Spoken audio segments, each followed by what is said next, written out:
జై శ్రీకృష్ణ అండి. సో ఈరోజు మన రెసిపీ వచ్చేసరికి టమాటా రైస్ అండి. సో నేను ఇక్కడైతే చాప్ బోర్డ్ కాకుండా నేను చపాతీ పీట ఉంటుంది కదా, సో దాని మీద నేను వెజిటబుల్స్ అనేవి కట్ చేస్తాను. మీలో ఎంతమంది అలా కట్ చేస్తారో నాకు కామెంట్స్లో చెప్పండి. నెక్స్ట్ ఫస్ట్ మనం ఏం చేయాలంటే బాండిని పెట్టుకొని అందులో కాస్తంత ఆయిల్ హీట్ చేసుకోండి, 1 స్పూన్ ఆయిల్. నెక్స్ట్ అందులోకి బిర్యానీ ఆకు, పోపు దినుసులు, ఇంకా అలాగే ఒక 2 ఎండుమిర్చిగా కూడా వేసి కాస్తంత ఫ్రై చేయండి. అందులోకి ఆనియన్స్ కూడా వేసి కాస్తంతసేపు ఆన్ చేయండి.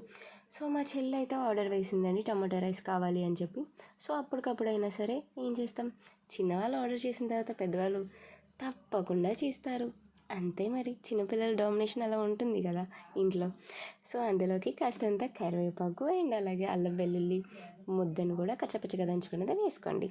సో అది కొంచెం ఫ్రై అయిన తర్వాత మనం ముందుగా కట్ చేసి పెట్టుకున్న 2 టమాటోని కూడా వేసి దగ్గరగా ఉడకనిద్దాం.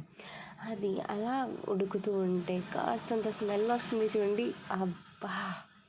సో అది కాస్తంత మగ్గడం స్టార్ట్ అవుతూ ఉంది మనకి. సో ఇందులో కాస్తంత సాల్ట్ ఎందుకు వేస్తాం, ఎందుకంటే ఫాస్ట్గా అది బాయిల్ అవ్వడానికి. సో ఫాస్ట్గా కాస్త దగ్గర పడడానికి సాల్ట్ అనేది యాడ్ చేసుకోండి.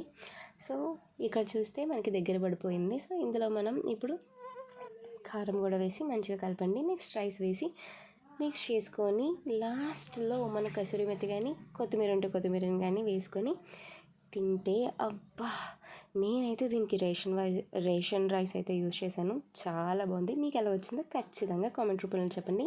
మీకు నచ్చినట్టయితే షేర్ అండ్ సబ్స్క్రైబ్.